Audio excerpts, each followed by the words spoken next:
Hi everyone, my name's Sinead and I just wanted to do a little book review of a Disney Press book that I've recently read, and it is called Mistress of All Evil and it is by Serena Valentino.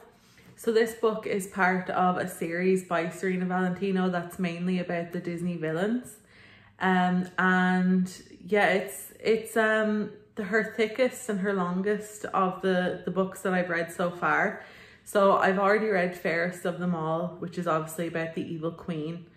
The Beast Within, about the beast from Beauty and the Beast, which I did a video on my channel.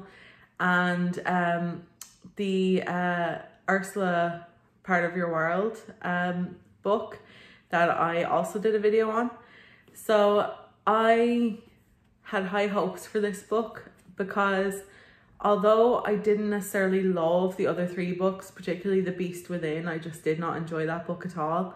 The one about Ursula was actually decent. It wasn't fantastic, but it was better than the previous two. So I actually initially started to read this and I thought, this is starting off well, I really like this.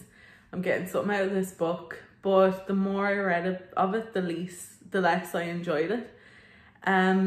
I just have to say Maleficent is obviously representative of the major Disney villains. I think kind of worldwide she's like almost like the main Disney villain. She has her own live action movie, which I don't love, but Angelina Jolie is amazing, so just have to let that slide. But I just think that she is really hard to write about because she's so beloved, and obviously it's going to be tough for an author to kind of come up to people's expectations when writing like a backstory for her or about her. And I just don't think that she fulfilled at least my expectations.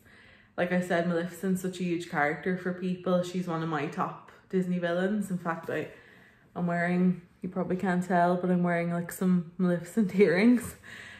So I love her.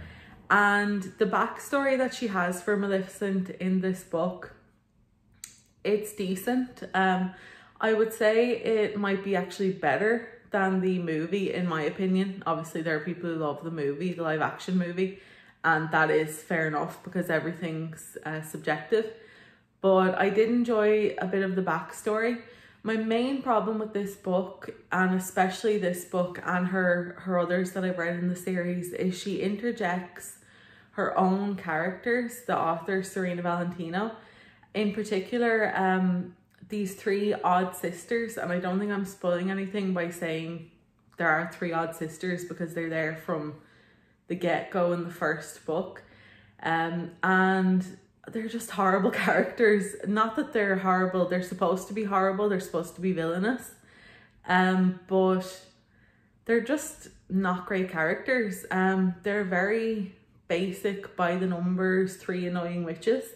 They're like something out of a bad Tim Burton film or some bad fantasy film, or I don't know really how to describe them other than to say they're not enjoyable to read about.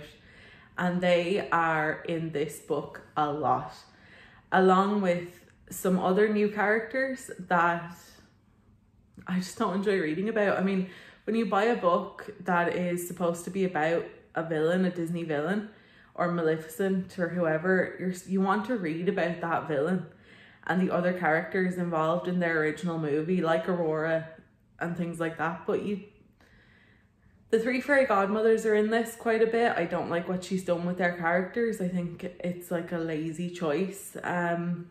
She turned like just a Mean Girls kind of thing. I don't think that is at all realistic if you watch Sleeping Beauty, because Merryweather is not the lead in their trio of fairies. It's Flora. And I just don't think that it's realistic. I think that she's taken a huge stretch there. And I know it's supposed to be a fun book and I know it's her take on things, but I don't like her take on things necessarily. So I know it's harsh, but I was really disappointed by this book. There are actually some good parts when Maleficent is in it. Those are the best parts. but adult Maleficent, because her backstory, although it's better than the movie, it's still not amazingly written, and her character just isn't realistic to me when you watch the actual Sleeping Beauty movie. So yeah, harsh, but just my opinion. I would probably give it 2.5 stars out of 5. Just because it is readable, it is easy to read. You can kind of leisurely read it at a slow pace, or you can bang it out in a night or two, which is what I've kind of liked to do with these Disney books. So yeah, I would say give it a go if you love Maleficent and if you love Disney, or if you just love kind of fantasy books, because it's not all about Disney, being a Disney fan. If you like fantasy books, then you'll find this of interest maybe. So I got this on Amazon. I think I got it for €8 and about €2 delivery, so that's pretty decent. I have to say, I probably won't read any more in this series. I know that there are ones about Mother Gothel and Cruella de Vil. I don't see myself reading those. Maybe I will, because I say I won't, and then I'm sure I'll be like, oh, but what if they're really good, and I'll probably buy them and review them. But for the moment, I'm going to move on to the Twisted Tale series. The Twisted Tale series is like, what if Prince Charming ate the poison apple and things like that. It's like different takes, and I've read one of them, which was Tale as Old as Time, a couple of years ago, and I really enjoyed it. So I've got quite a few of those that I have to go through and hopefully give you my opinion on those. They're also on Amazon, and they're much thicker and much more of an elaborate story than Serena Valentino series. But give it a go. If you like the movie Sleeping Beauty, the movie Maleficent's character, it's worth buying and forming your own opinion. We've got loads of time now to do reading and watching of things and whatever hobbies you have. So I hope that you got something out of the review if you were kind of on the fence as to whether to start to read this series or this book. I would say I wouldn't read this book first, now that I think of it, because of the new characters and because of the thread that she has woven amongst these different books, connecting all the villains to each other. I don't really like that aspect either, but I would try to read Fairest of Them All first, because that's her first book, and then kind of go, if you can, in order. But either way. So thanks for watching, and take care.